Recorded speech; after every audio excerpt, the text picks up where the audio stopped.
અમરેલીના ધારી શહેરમાં કરોડોના ખર્ચે અદ્યતન સિવિલ હોસ્પિટલનું નિર્માણ તો કરવામાં આવ્યું છે, પરંતુ પૂરતી ભૌતિક સુવિધાઓના અભાવે દર્દીઓ રામ ભરોસે હોય તેવી સ્થિતિ સર્જાઈ છે।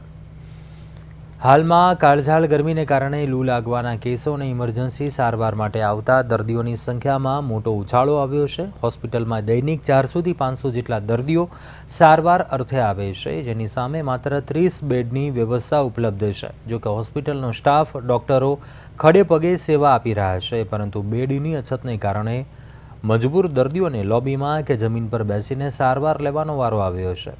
ડિલિવરી અને ઇમરજન્સી કેસોમાં પણ ભારે હાલાકી ભોગવવી પડી રહી છે। આ ગંભીર સમસ્યાને ધ્યાને લઈને ધારીના સ્થાનિક રહીશો દ્વારા તાત્કાલિક અસરથી બેડની સંખ્યા વધારવામાં આવે તેવી ઉગ્ર માંગ ઉઠી છે।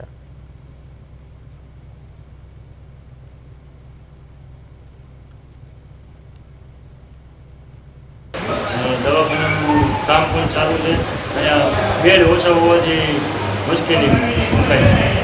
તમારી માગણી શું છે? તમારી માંગણી મુજબ બેડ આપવામાં આવે એની મારી અને એવી છે કે અહીંયા બેડ ઓછા છે, એટલે દર્દીઓને માટે બેડ વધારે હોય। સારવાર કેવી છે? સારવાર સારી છે, ડોક્ટરો કેવા છે? ડોક્ટરો સારા છે, પૂરતા પ્રમાણમાં સારવાર મળી રહે છે? પૂરતા પ્રમાણમાં સારવાર